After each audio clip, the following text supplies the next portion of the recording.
How you going? Not to worry. It all sounds good to me. Yeah, all is good here. I'm in Dublin. It's sort of overcast Yep. on a nice Friday morning, and we're very busy now. There's a lot going on, a lot of promotion for the album, and so yeah, it's an exciting time. Yeah. Well, welcome to Pop Rock Radio. We haven't Thank had you you. before, which is great. Well, it's nice to pop my pop rock cherry. Yeah.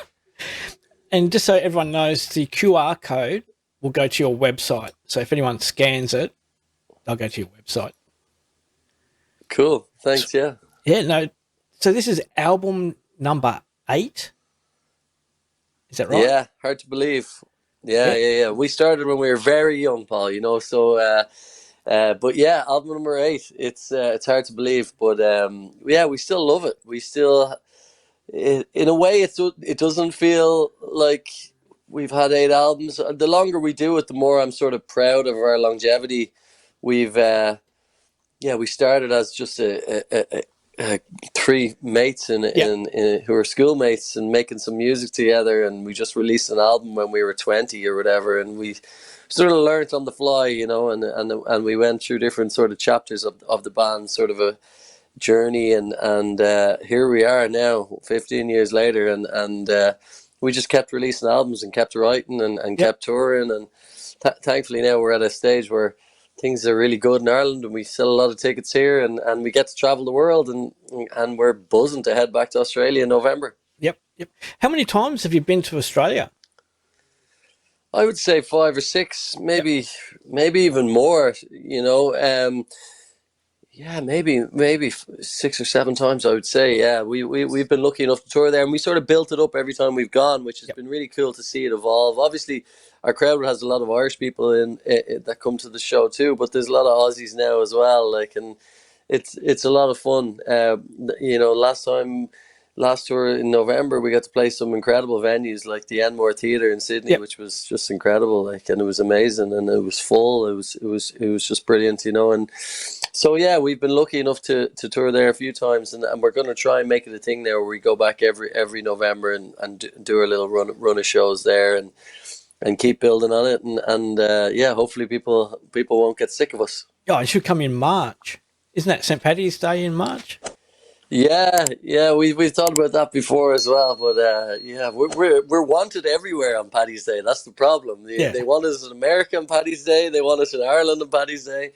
I think actually this time in March we're going to be in Germany. We're touring in Europe in March, and I think and the reason I know that is because it's my birthday just after St. Paddy's Day, so I always check where are we around my birthday. It's like, oh, I'm Yeah. gonna ring in my birthday in Dresden, somewhere in Germany, and so yeah, I think we're going to be in Germany for St. Paddy's Day this year. But yeah, that would be fun. Yeah. I mean, it's been a dream of ours to actually maybe place in the Opera House or a venue like that. So maybe one day we can make that happen. On Paddy's Day, Yeah. that would be amazing. There's on St. Patrick's Day, this is a fact. On St. Patrick's Day, there's more Irish people in Australia than what there are in Ireland.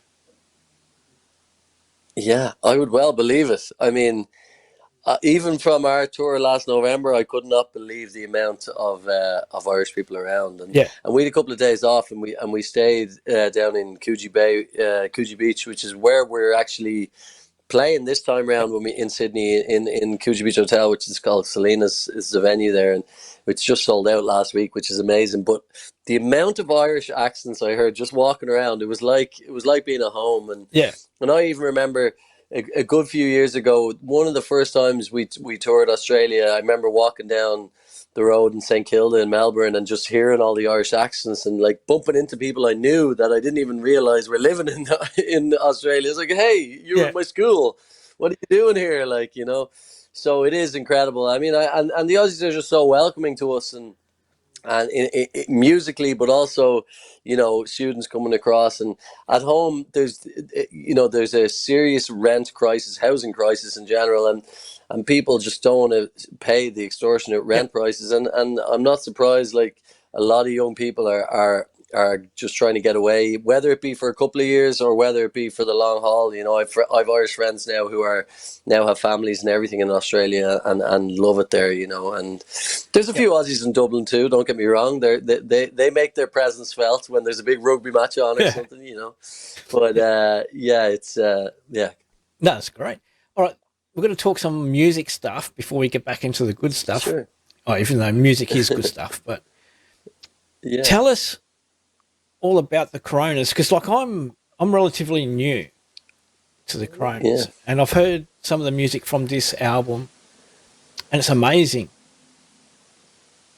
Thank you. Yeah, well, we were initially like a student band when we started out. We're friends our whole lives. Myself and our bass player Graham, we've been friends since we were kids. And Connor, our drummer, went to school. I went to primary school with, you know, elementary school or whatever. And so we've been together. We were friends before we were a band, and we just sort of we were a typical school band, and we released a couple of songs that really sort of connected with students when, as I say, about 15 years ago when our first album came out, maybe even a little longer. And we sort of just didn't know what we were doing. And over the years, we've sort of evolved and grown, all baby steps forward. We're still an independent band. We did sign to a major label a couple of years ago and moved to London, and we had that experience with signing to a major, and we were with Island Records, who are a sort of branch out of Universal, and that was a lot of fun, and it was an experience, a learning curve for us as well, moving to a different country and living there for a few years, and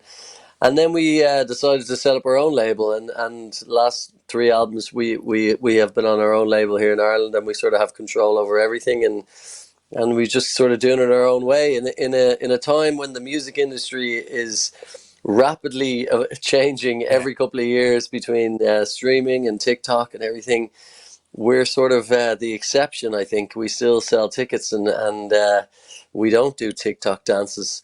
So I think we are one of the exceptions. But thankfully, things are all going well, and we still love it, and we're proud of the new album. You know, it's a friend of mine said to me, God, I can't believe you got 8 albums now after this one will come out. Like, how did you do that? Like, and my answer was, well, we recorded the first one, and then we released that, and then we started writing the second one, and then we recorded that one, and we just never stopped, really, you know. And even during the pandemic, we released 2 albums, and we just loved writing and recording music, and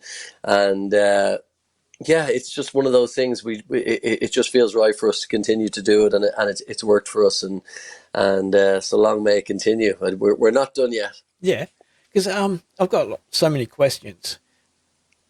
Sure.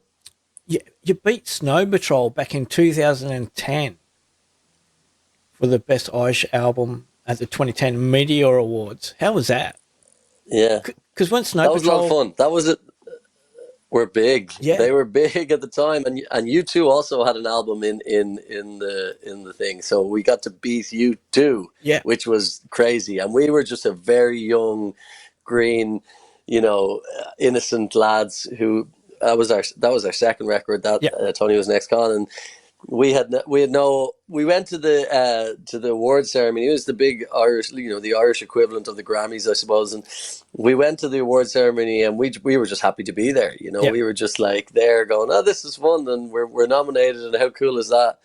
And there was, and you know, when you get, I would have assumed that they sort of tell you before, like, you know, that you're going to win, or they tell your manager or something. But we were like literally sitting there going, oh, when are they going to announce U2 or Snow Patrol? And then they said our name, and we won it, and it was really cool. It was a nice award to win as well, because it was voted by the public. It wasn't a group of you know, of music. What do we call it? Music snobs. Yeah. It was voted by the public, and so it meant a lot, you know. And so yes, that was a cool moment for us, and definitely a nice little sentence on our bio. I think it helped overseas for sure. Yeah.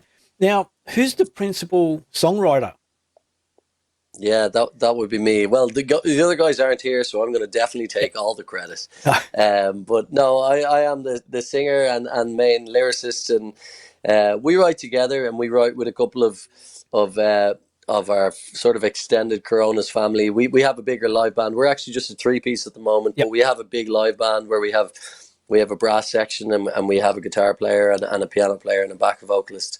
So it's a big live sound that we have, and we're taking them all on the road with us to Australia in November. Okay. So it's a lot of fun. It's a big live, loud show. But yeah, I write with different producers and friends of mine, and with this album, I took on a lot of the writing myself. A little bit, I did bits with our guitar player Larkay, who would send me snippets, and he's a genius with his pedal board, and he comes up with these soundscapes and sort of ambient feels, and he sent me a lot of things that sort of got me started. But the album came together last year, and I sort of brought a lot of the rough ideas to the band, and we fleshed them out, and sort of that's when they become Corona songs, as opposed to crappy demos on my laptop, you know. Yeah. Hey, ghosting. Can you tell me about ghosting? Where did you get the inspiration for that? Because that's been stuck in my head. I appreciate that. I appreciate it. I'm glad you like it. That song it was a simple song where I just started a new relationship, and crazy about this girl that I've met, and I just wanted to spend all my time with her, and I realized after spending a couple of days that I hadn't looked at my phone, and I was like, that's such a good measure in this day and age when everyone is always just like scrolling on their screen. I was like, I must really like this girl if I'm not even. I looked at my phone and I saw a million messages, and I was like, I'm putting that back down. I'll face it another day. And that's really what the song is about. It's a simple song about being excited about a new relationship, and just like knowing that your friends will still be there when you finally get around to contacting them back. If you know, someone will get to you if it's important enough, and everything else in the world can wait. Instagram and social media and all that stuff. I think that's that's sort of what that song is about. Yeah, it's an amazing song. I was listening to it all day today, just because it's different. You got the acoustic version. Because I'm looking on YouTube. Yeah. But on YouTube, you got the official one. The live version. Yeah, it's amazing. We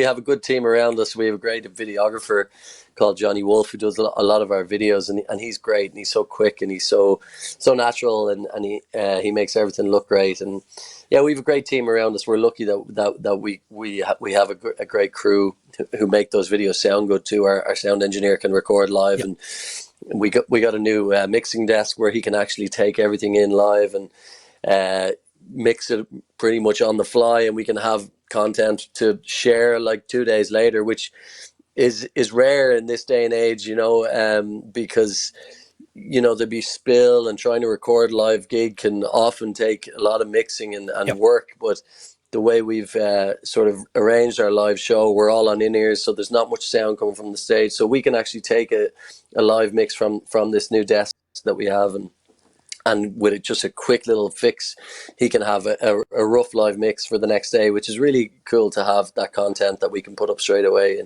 Yeah. So when you come to Australia, which state is your favourite?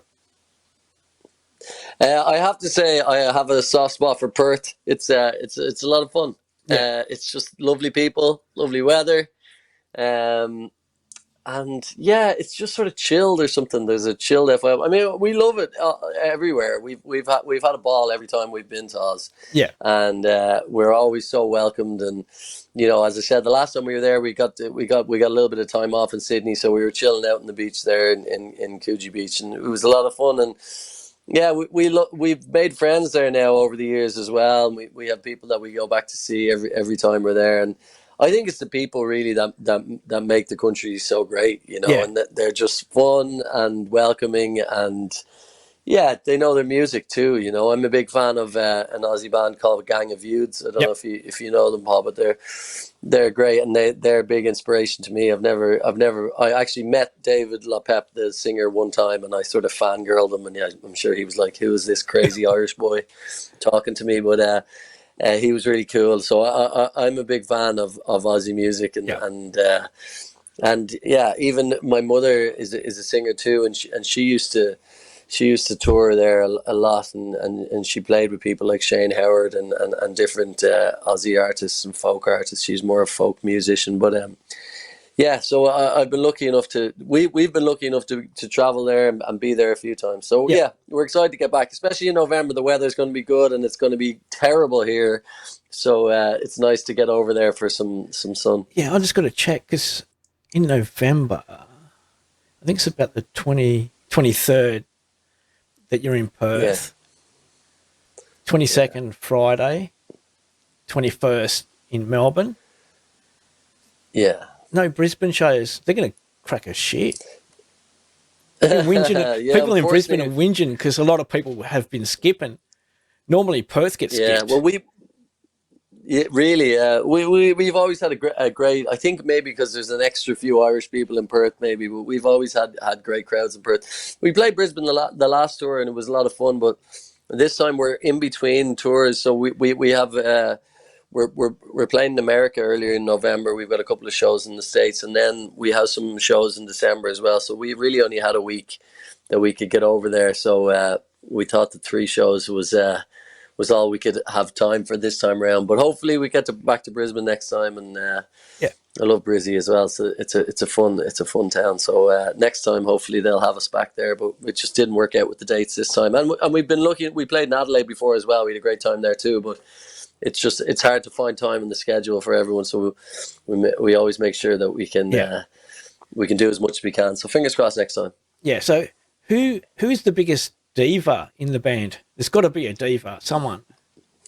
Oh yeah, it's 100% me. Like, I mean, I'd love to sit here and say it's not me, but if you ever met our bassist or our drummer, or any of the band, they would say it's Diva Danny. That's me.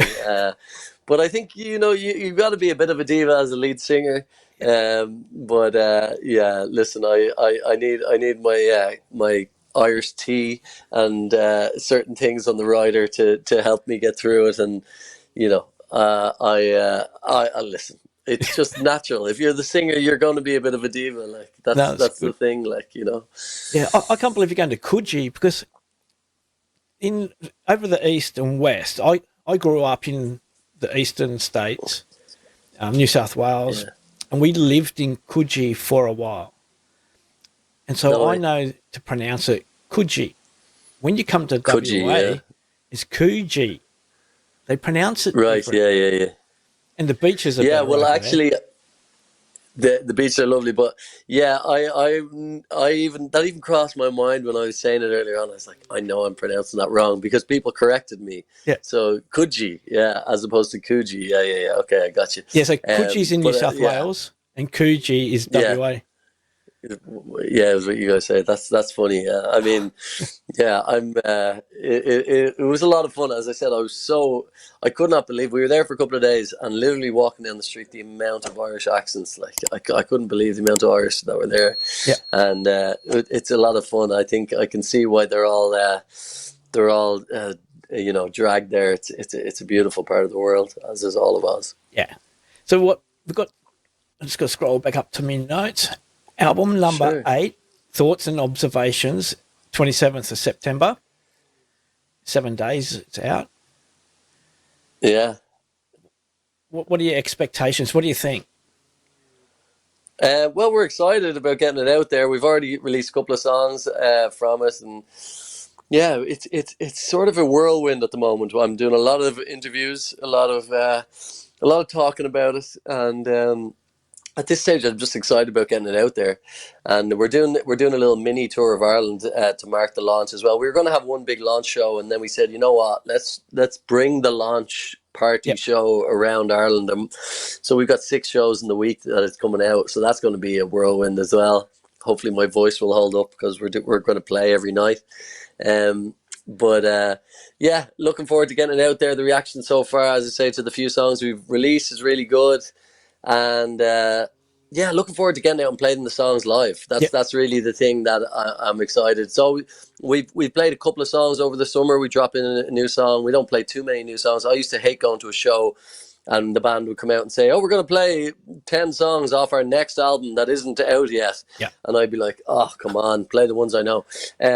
So we've just tried out one or two over the summer, and we're looking forward to playing a couple more, because I think the songs lend themselves to be played live. They're quite organic. Like we didn't really use much synthesizers or anything. We were using real instruments, brass section, strings, and pianos, and acoustic guitars, and drums. Not too much like electronical synths and even electronic drums or anything like that. Little bits now and again, but in general, we wanted to keep it live sounding, because we do have a big live band on stage, and they're all amazing musicians. So we're like, we might as well use them and try and get the big sound from live, organic, real instruments, as opposed to filling things with synthesizers and loads of distortion and electric guitars and stuff. So it came together really, really well. We recorded it in London in January, and so excited to get it out now. And as I say, play the songs live and get back on the road. From October on, we're going off on tour, and it's going to be a lot of fun. We can't wait. It's going to be a busy few months, but that's the way we love it. And then,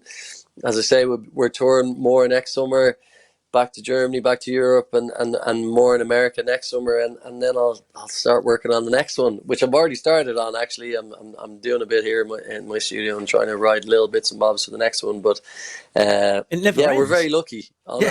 It never ends, and hopefully it won't. I mean, I've gone through periods in the past where I've had sort of blocks, or I don't know if it was writer's block, but I was definitely really self-critical. I think when I turned 30 initially, I got to this stage where I'd mess around and write something, and straight away I'd be like, oh, that's terrible. And oftentimes you got to sit through a lot of the crap to eventually find something that you like. And it's sometimes it's about discipline as well.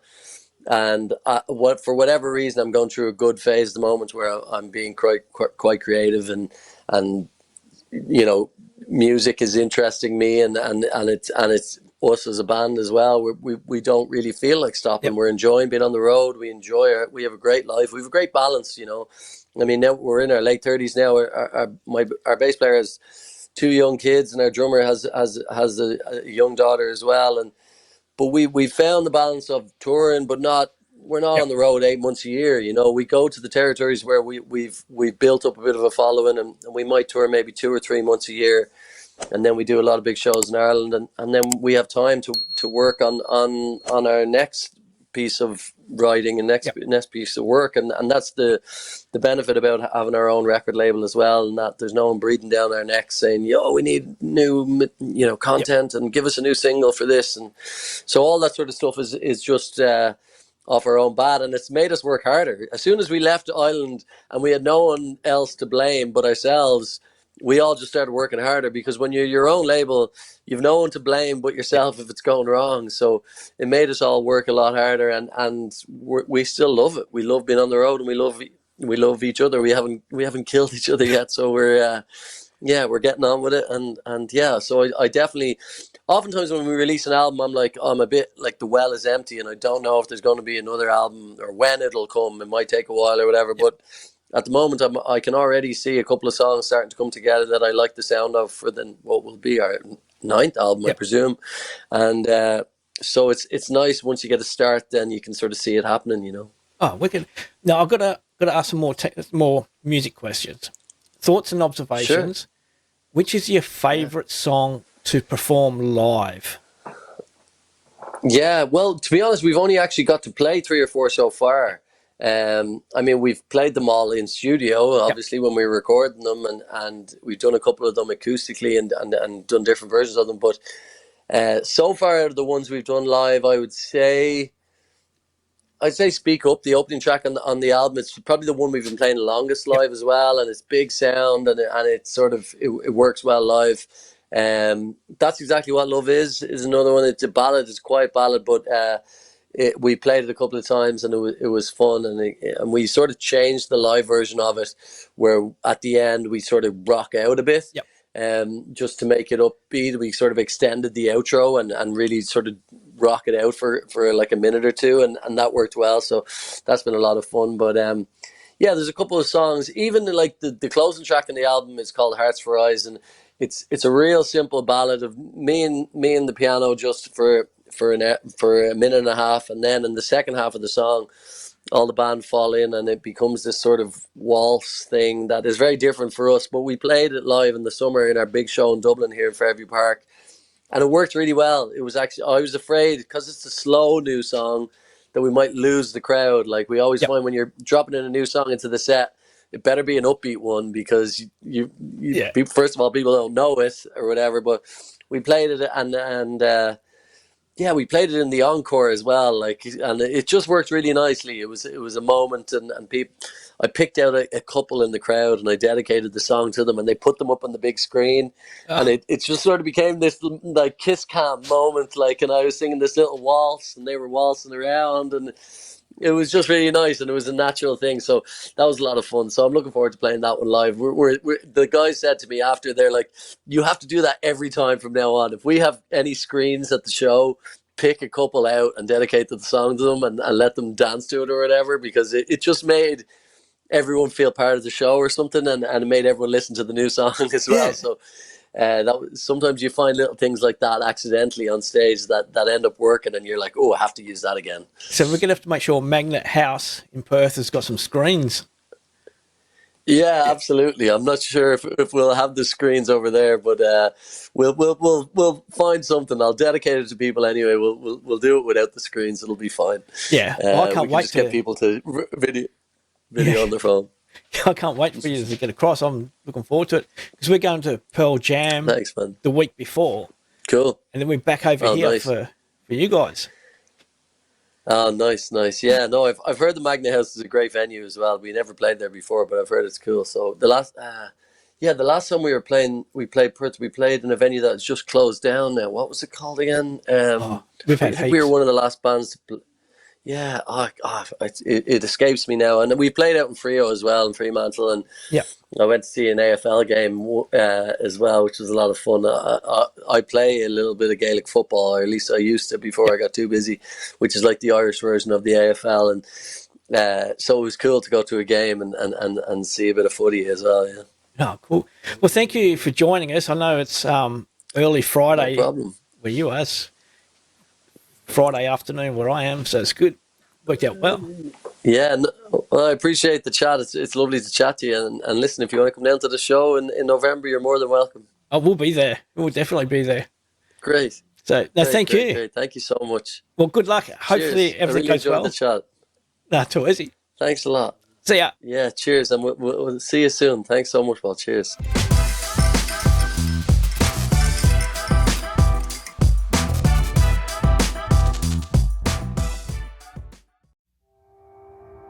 Start with sorry, and please believe me, kills me to see you cry. Can't stand that look in your eye. And if I gave you one thing, it was my best impression of someone you loved, but it wasn't enough. No, it wasn't enough. Well, we're not done talking, so why are you leaving? Just run off to your friends. I'm sorry, I can't pretend.